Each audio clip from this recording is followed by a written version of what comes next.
We had to think about business. And do I focus on the big businesses out there and help them grow and expand? No, or you think about small businesses and help them grow and expand so small businesses can become big businesses. And we focused on small businesses after listening to this song.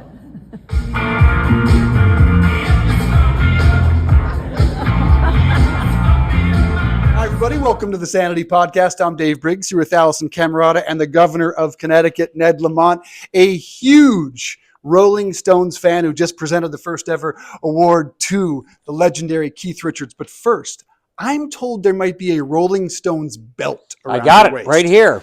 Really? I can't wear it every day. It's a little provocative, but I thought it worked for a Keith Richards event, didn't it? So you just That's the happen to magic have a tongue. Stones belt. I'm a groupie. Long-time groupie. What was your favorite show? Probably the first one, Madison Square Garden. I think that was 72, 73. I've gone every decade for 5 decades. You have? I missed the 60s. Damn, I missed the 60s, but So you've every other seen one. them every decade. Do you know how many shows you've seen? I guess that's at least 6 or 7, isn't it? Yes. Yeah. Last saw him at MetLife Stadium in New Jersey. What was that, 6 months ago, something like that. Do you know that I went to their farewell tour in 1981? So I don't think that was their farewell tour. I mean, I feel like that was premature, basically. I remember that that's what we thought it was. And, you know, for more than 4 decades later, we're still. He says he's still writing music, still loves it, still feels as energized as ever. You just got to make sure that the team, they're getting some new folks there to work. So they're thinking about the future. They're not stopping. Okay, favorite song? Give Me Shelter.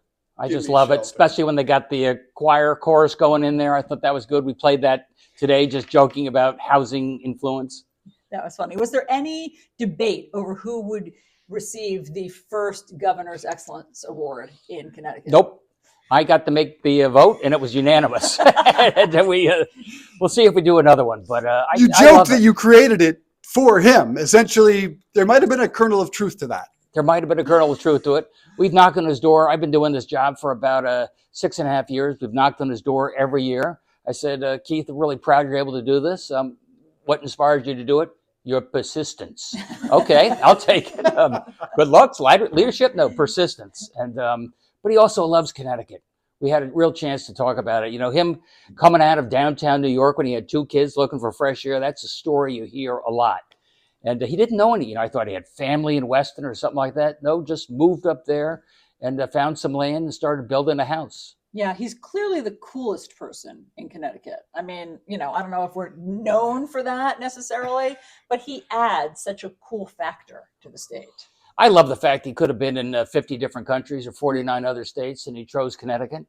You know, he chills out here, relaxes. He loves the people, goes to Luke's Cafe, just kicks back. Probably something he can't do in a lot of other places. I also know you have another belt that you typically wear, which is a Grateful Dead belt. So if you had to pick, not between belts, but bands, you only get one show. Stones. Are you only saying that because of today? No, Okay, why? I love the driving beat. I love the history. Between you and me, I've never been to a Grateful Dead concert, but I've certainly heard a lot of their music. But I grew up with the Stones. They were always bad boys. That kind of got you going. What about music today? I mean, are you a Swiftie? I did go to a Taylor Swift concert. Did That you? was sort of a kick. Oh, how was And that? I don't know. They kept looking at me like I was the chaperone or something. And, you know, there's 78,000 people who know every word. And I'm sitting there humming. But it's a very different than a Rolling Stones concert in 1973. I can tell you that. Yes. A little bit. That's Yeah, probably a different odor, I would imagine, to say the least. And a few more 13-year-old girls than there were at Stones Yes, concerts. that's amazing. All right, so let's talk about the state. So what's the biggest challenge right now in Connecticut? I think the Trump administration. You know, the states are all doing pretty well. We've got a good, strong budget. Our economy's strong. A lot of people moving here, a lot of jobs, low unemployment. What could go wrong? What could go wrong is a big change attack. If they cut, $1 billion of Medicaid across the board, the Doge guys, all of a sudden it leaves the states struggling. You know, we have some meat on the bone. We can manage for, 3-6 months, but I can't manage a sea change. So it's that uncertainty that I'm watching every day. And when he puts these tariffs on Mexico and Canada and China, even that trickles down to your state. How so? It trickles down in the sense that we bring in hydropower from Connecticut. We have relatively high electric prices. Put 20% on hydro, our electric prices go up. We make jet engines at Pratt & Whitney. They import about $3 or $4 billion a year of spare parts from Canada. Put 20% on that, there's another $800 million in costs. So that uncertainty is very tricky on the business and the government side. All the way down to the groceries. Get your avocados right now because they're going to go up in price. Did you watch the president's speech last night? Couldn't stay up that late. You had a big event today. I heard the clips. That was funny for me. Thanks. What have you made of these first 40 or so days? What's been the biggest thing that concerns you? Look, he was elected as a change agent, and he's honoring what he said he was going to do in that sense. The change has got to be thoughtful. Uncertainty is really bad for an economy, and right now there's a lot of uncertainty out there. Look, I think some of what he wants to do in energy could be very helpful for New England. I think some of what he wants to do in terms of healthcare could leave a lot of people uninsured and some states really underwater. And would you like to see the Democrats doing anything differently in terms of the opposition in Congress? You got different levels of government. If you're a senator, you're punching as a Democrat. If you're an attorney general, maybe you're bringing some lawsuits. If you're a governor, you have to pick your battles. I mean, I've got to work with this president, and I try and find areas where we can agree.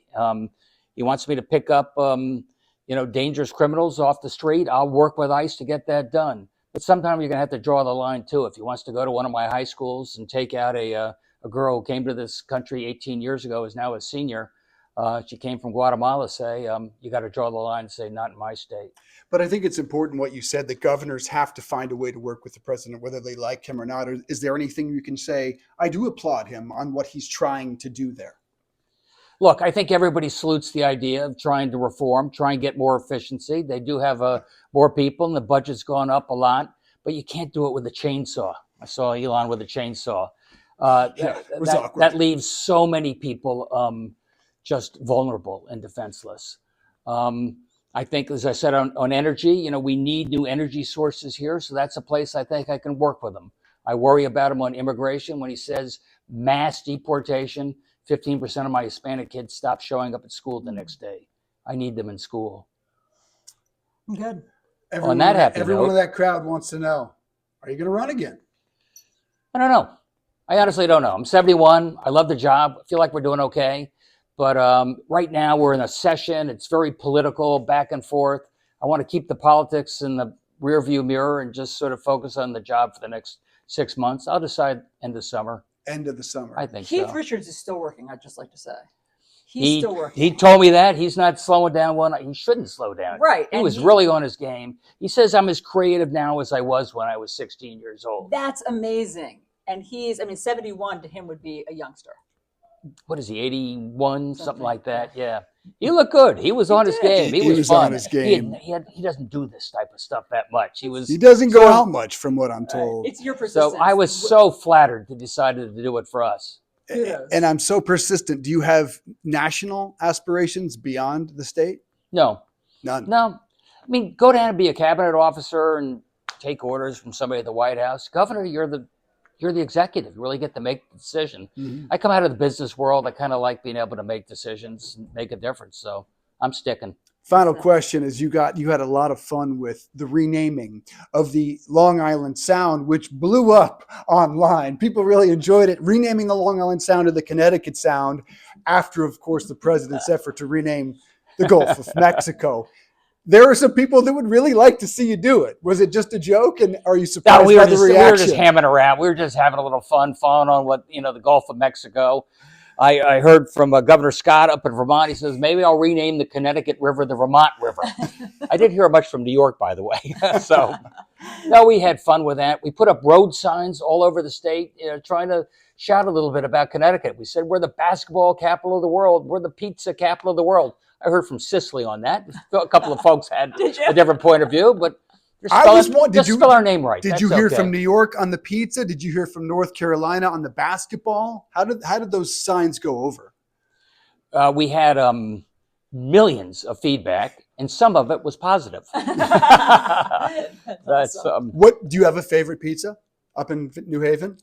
They're all my favorite pizza. Oh, I'll tell you one last funny story. So we go to this Please do. the concert at MetLife Stadium with the Rolling Stones. It was like 8 months ago or something like that. Yeah. I'm sitting with Phil Murphy. He's the governor of New Jersey, and he says, "Ned, here, have some of our New Jersey pizza. It's the best. The Rolling Stones, they love to play MetLife because we're New Jersey and you're not," and all that. So we sit down, and Mick Jagger gets up on stage, and he goes, "Hello, New York." Oh my God, they were fit to be tied. And the New Jersey guys all have a fit. Then he goes, "Okay, and New Jersey." And then he pauses and goes, "And Connecticut with a great pizza." No. That was the happiest day of my I bet it was. the week. dagger. That was really fun. That's amazing. I mentioned that to Keith just a minute ago. Poor Governor Said you- Murphy. Perfect way to Thanks, end it, buddy. Governor. We Well, really nice to see appreciate you. it. Thank you. Thanks Appreciate so it. much. That Great was to great. see you. Let's do this